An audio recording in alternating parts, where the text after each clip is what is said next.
Hello, my name is Eric Sanunis. I'm the VP of Marketing at VMTurbo, and I'd like to welcome you to VMworld and the vBrownBag simulcast.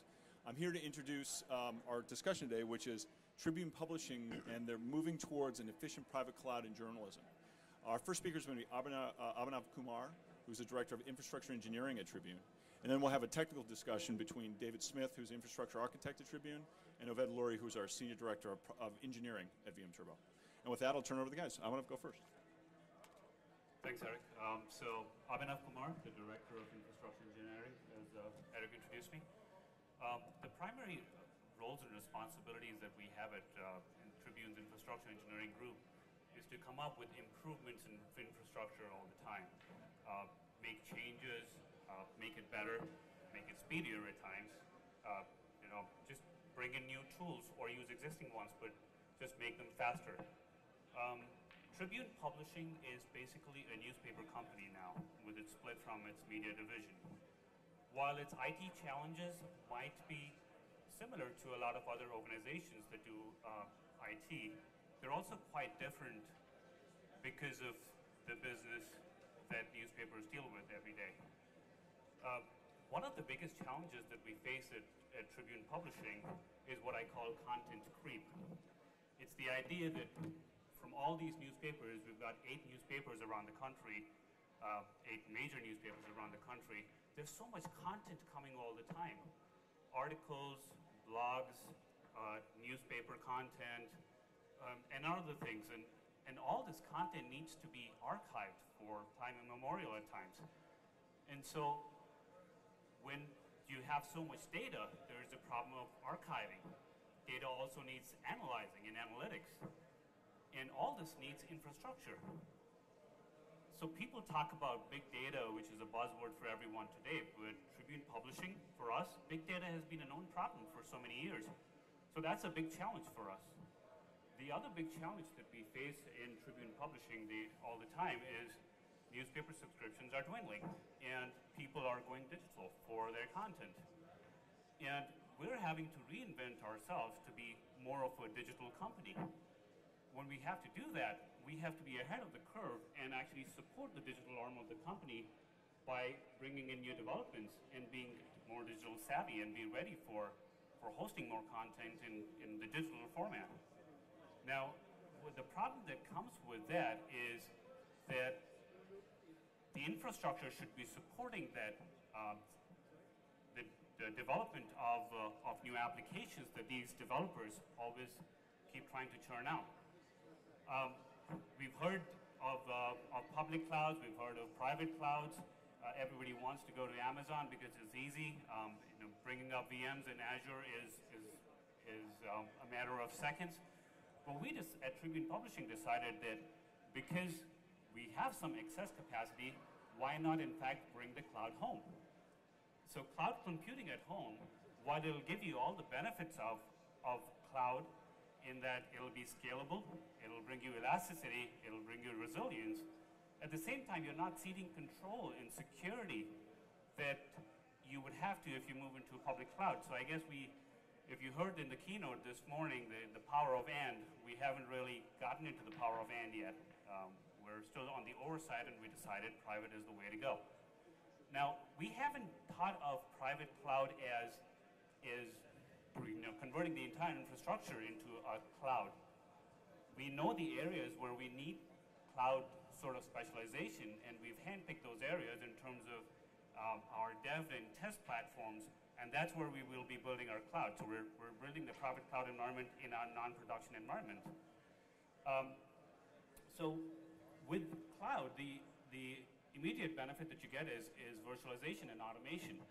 And at the same time, when you do that, you need a tool that can help you do capacity planning, capacity modeling, etc. And we invested in VMTurbo to do that for our organization, so we can better utilize our infrastructure. And this is where the technical discussion that Ovid and David will drive would help in understanding how we're utilizing that product. So, Ovid. Awesome. Thank you, Abhinav. So a few very important things that made this a perfect marriage, you could call it, because what Abhinav talks about is moving towards a private cloud, driving efficiency to a much better state. The only reason, one of the big reasons they could bring this all in-house is they have excess capacity. Now, David and I will discuss how we've actually implemented VMTurbo within the Tribune infrastructure, how simple it was to get up and running. But I think more important than actually just the capacity planning is the ability of control. And when we talk about software-defined control for the software-defined data center, this is something that's been missing. So just a very brief introduction to set the stage for what VMTurbo brings on top of all of the existing tools that are out there. If you look at our company, we have over 1,000 customers today. Many of those customers, enterprise agreements with VMware, they have all of the tools that VMware have to offer, and yet they still choose to bring us in-house to add that additional value on top and actually enhance all of the tools they already have. Think about it this way. So today, everybody who's listening to this, in your mind, you can imagine that you already know where you want your infrastructure to be. I mean, I ask this question all the time, it's kind of rhetorical, but everybody, I'm sure, wants to assure application performance, meaning actually keep your environment running at the level of performance that your business requires. Now, what Tribune wanted to do, as well as assure performance, is do it while being as efficient as possible. I'm sure everybody would agree that's the goal. The problem is, we as an industry, for the last 20 years, and even continuing onto virtualization today, with all of the knobs and level, all of the control knobs that are out there in virtualization, we still build our environments to break. I mean, this is exemplified by the big data problem. We have newer, better tools that collect more and more data, and then they tell you when you break, or they tell you when you're going to break, or when you're abnormal. And if the goal is to actually assure performance, then how does this actually help you achieve your goals? Because at the end of the day, you still find out when you've broken or when you're going to break, and the humans must get involved to fix it or to make changes in the infrastructure just so you can do what? So we can get back to that desired state, the state where you're assuring performance again. And this is really where VMTurbo comes into the mix, because we're not going to provide another tool that just plugs into Tribune's infrastructure that simply tells them even better that things have deviated or they're going to deviate. Instead, we create a control loop. We actually assume that you can meet your goal of assuring performance by using an algorithm that will help define the good state, the desired state, that will actually drive you there with decision automation, a very, very core difference between all of the automation that everybody's talking about. Decision automation will give you the actions, the knobs and levers to turn. And then, when companies are confident that we're making the right decisions, much like what we'll discuss with Tribune right now, control. How do you actually keep an environment in that desired state while being as efficient as possible? Because the byproduct of control is efficiency. And I think that's kind of what led us in this direction with Tribune. And maybe this might be a good opportunity to ask David a couple questions about what was appealing about VMTurbo, or how are you using it today to help solve some of the challenges? Maybe you could start with some of the challenges that you guys have with the old infrastructure moving towards the new one. All right, thank you. Our current infrastructure, or our original infrastructure, we were looking at a number of goals. One was to simplify our environment, consolidate, and also automate. The issue we had with automation was that in our current environment there were so many restrictions, regulations, pockets of resources, it was difficult to automate. So we needed to transform that environment. Some of our examples would be when we were looking at our resource capabilities. We had excess resources in the compute layer, but we had very limited excess resources in the storage layer. And even in the compute layer, we had so many boundaries that we had set, either from historical processes, standards, or just policies, that we could have clusters that had 90% utilization sitting next to other clusters that had 20% utilization. And even though the average was 50%, we couldn't take advantage of all those resources. And so the idea was that we wanted to move to a cloud environment we looked at VMTurbo primarily because they had the ability to help us better utilize our resources with a tool that also automated the ability to get the most value out of the resources where they sat. So maybe you could actually go into that a little bit in terms of, we know this is a journey for you guys. You're about halfway there is really what you guys have told us. What are some of the things that you've implemented in terms of automation? How much consideration, how much configuration did you have to put in? But what are you guys using today? Well, we found initially that the VMTurbo was very easy to install. It takes less than an hour. It automatically hits, you register your targets, it starts collecting data. It gives us a good view right away of what the environment looks like. Initially, we could tell that we had storage issues, and we needed to resolve those storage issues. Most of the recommendations coming out of VMTurbo within hours was we need to provision new storage. And we had a feeling for that, but we didn't have the quantitative information about how much storage we needed, where it should go.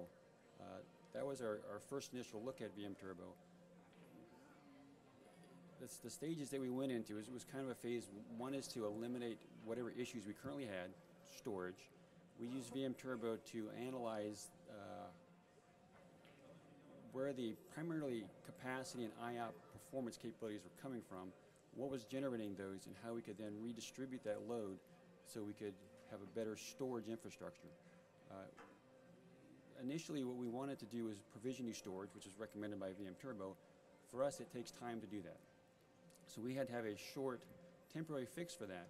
To do that, we provisioned some, what we would consider non-standard storage as a temporary solution, used VMTurbo to analyze what we should move to that new storage, primarily using other reports, capacity, basically generating what virtual machines were creating the most IOPS, and preferably machines that would utilize a small chunk of storage but generate lots of activity. It was easier for us to move those off, eliminating the load constraints we were under. Basically, that was step number one. Get rid of our current issues in the environment. All right. And in terms of interesting questions, so you've had a lot of tools before, and in your estimation, and all the time you've been managing Tribune, what would you say, and this is really probably something all of you guys watching this video could answer to yourselves as well, what would you say on any given day, with all the monitoring tools you've had, what would you say the percentage of alerts that you guys typically ignored? I'm sure that's similar in most cases, where most people, if you get excessive alerts, they basically become meaningless. As far as tools, we've had capacity management tools, we've had other tools such as VCOps. One of the issues we had with our capacity management tools was that it only did one particular thing. And because of that, when we do capacity management, we don't do that on a daily basis. We do that when we have a need to do that, which is either we're planning on changing infrastructure, adding infrastructure, making some significant alterations in our environment. Because you don't do that on a daily basis, over time we end up using those tools. In VMTurbo, there's an incentive to use the tool almost on a daily basis, primarily because it has capacity management features in there, so we can do things like planning, modeling. So when we're coming up on some kind of infrastructure change or an alteration in our environment, we will be in there frequently doing the modeling tools. But also, we also have the resource management tools at the same place, and also we have recommendations to review. We also have other features that we constantly use, in addition to tools such as, because we look at it where there's multiple facets of VMTurbo. You have capacity management, where you can go in there and analyze your current state, project future states, or try to determine what your options are for going to a future state. You also have recommendations as far as managing your resources, what they look like, how to adjust. Ideally, and the most important part for us was to automate those changes. So we automate the idea of balancing efficient resources throughout our environment. We automate the storage relocation to basically distribute IOPS, latency, things of that nature. In addition, we also have the ability to troubleshoot using VMTurbo, going through their inventory analysis process, being able to drill down into different aspects of, say, features, things like IOPS, interrelating things like IOPS to storage, storage to host, host to our UCS environment, things of that nature. They get interrelated, and we can drill down and review those things and analyze those things very efficiently. So I actually want to have you walk through here and demonstrate how you guys use it on a day-to-day basis. But before we do that, so you guys have automated vMotions through VMTurbo across the environment now? Yes. Okay, and on the storage side, you're working towards using us to do all of your automation, decision automation there as well? Right. Okay, so it's actually interesting. That's the reason I asked the question about ignoring alerts is everybody has this problem. You have millions of alerts. You want to suppress the ones that you don't care about so that you only hit the ones that you do care about.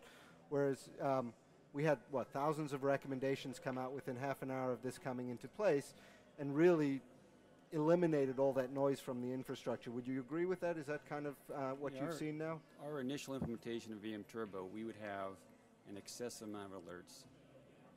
As you automate those recommendations, those number of alerts drop down significantly. So now we're at a point where the idea of having to move virtual machines to load balance our resources, we don't have to do anymore. VMware takes care of it. VMTurbo takes care of that. Similar on the storage side. Those things don't become alerts anymore because they're enabled as automatic tasks. We still have some things that we have not enabled as automatic tasks.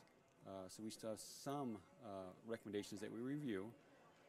Again, it's not always resource management. It's also looking at virtual machines, whether they're over-provisioned, unprovisioned, issues with those virtual machines, either using excessive CPU use or memory.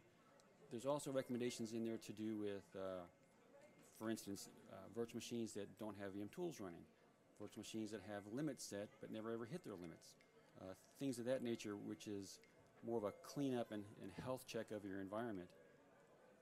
So maybe instead of me asking, maybe you could show us how you use the tool, how you guys find value, what you like, what you don't like about VMTurbo, you know, your honest opinion, and I think we would all value that considering you guys are pretty sizable and use it on a day-to-day basis. For instance, how do you guys go in and make sure all your VMs are getting the resources they need when they need them? And this is my demo environment, but probably very similar to what you do, and it's got all the other cool things that you do. I'd like to see we kind of look at VMTurbo as different areas. So typically when you enter the user interface, you go into the dashboard. Dashboard is primarily where you're going to see overall health and general recommendations. Some of the recommendations are based on performance counters, some are just on general efficiencies. So we'll look at those just to see typically what the recommendations are, things of nature where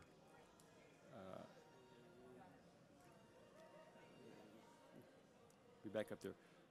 When you go to the dashboard and you see the recommendations, most of the time that's not the area we spend most of our time in. And if you look at the user interface and you see across the top, the second tab which you would see is like go ahead and navigate. The supply chain. The supply chain, again, it's not an area we sit into a lot. Just click right there. It's a Mac. Yep.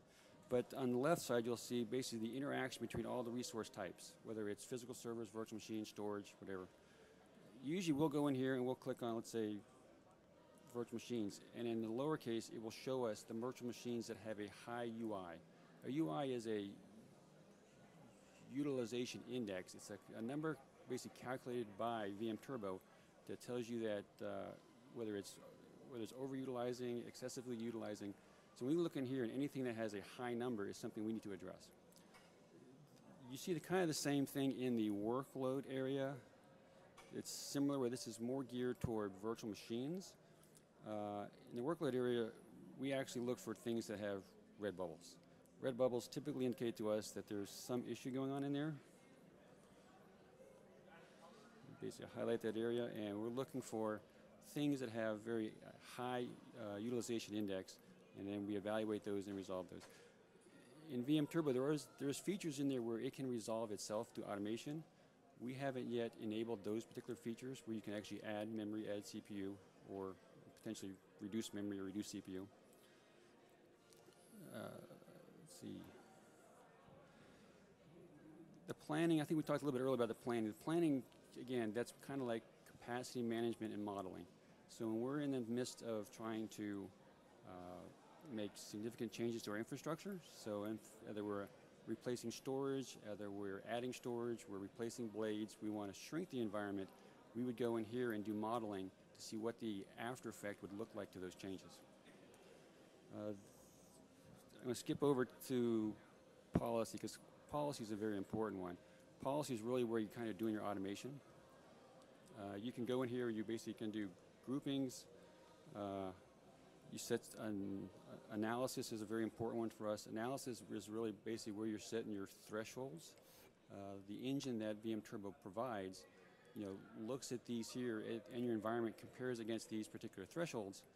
And so, for instance, you would determine, what the IOPS capabilities are or something, where you want to go as far as utilization on your ESX hosts, things of that nature, and you set those criteria in there so the engine relies on those. Typically, they're kind of a one-time setting, but you can adjust those. The actions is where really the automation piece comes in. So, for instance, we would go in here and you can do that at different layers, but we usually set our automation at the cluster level. So we enable virtual machine load balancing at the cluster level. We enable storage load balancing at the cluster level. More of a control thing. You can do it at different levels. But this is an important piece for it because this is where we're actually enabling automation. So I think the one thing I'd like to do, because I know you've told me a couple times we don't talk about this enough, but you get a ton of value out of it, the inventory. Maybe if you could just show us how you navigate through there and why that's something you said is very valuable to you. Okay, the inventory tab, again, VMTurbo doesn't seem to promote this as a feature. We use this on a daily basis primarily for troubleshooting and analysis. So in our environment, where we have somewhat separation of duties, so storage, network, virtualization, in most cases, our VMware support guys can't see the storage. They don't have eyes on that. They also, they can't have certain eyes on some of the network features. So they can come in here and look at storage capabilities, storage controllers, and they can then, drill down.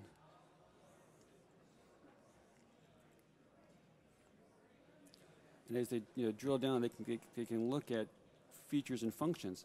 So, for instance, we're a NetApp environment.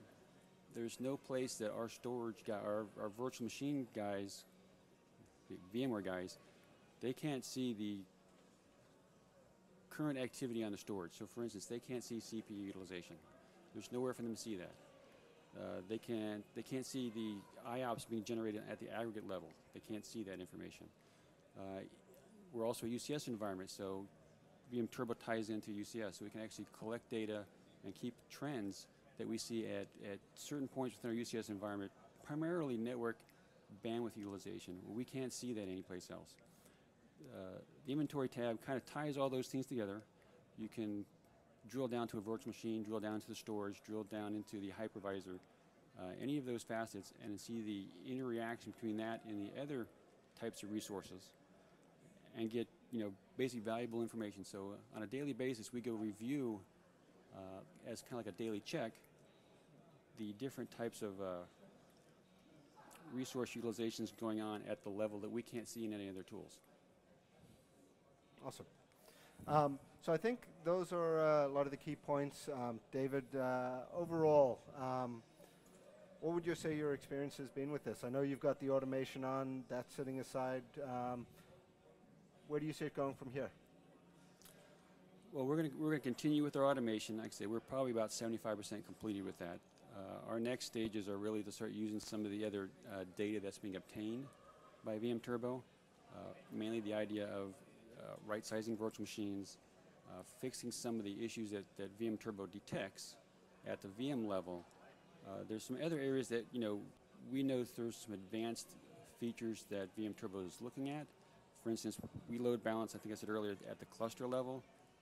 They are talking about potentially being able to load balance across clusters. That'd be very valuable to us because it helps us do our utilization. Right now, we still have pockets of resources. A cluster is a pocket of resources. If we can go beyond a cluster boundary and utilize our resources, there's a great value for us to do that. We can actually see, when we say we have 50% excess resources, but we can't actually get to them, things of that nature allows us to use those resources more efficiently. And I think also, Arvid, it's a combination of the fact that, as the title of this event says, it's a journey towards cloud formation. We're not there yet. Yep. And while the tool is helping us get the cloud built, I think its real value will come once the cloud is built, because it'll help maintain and support and automate that cloud. And I think that's where the real value of VMTurbo will be utilized. That's awesome, and I think that's perfect because our goal is, once you get to that good state, how do you actually control it there? Guys, thank you very much. David, just one thing I wanted to mention, what he mentioned there at the end, what he was talking about in terms of merging clusters together. It's a unique capability that we have.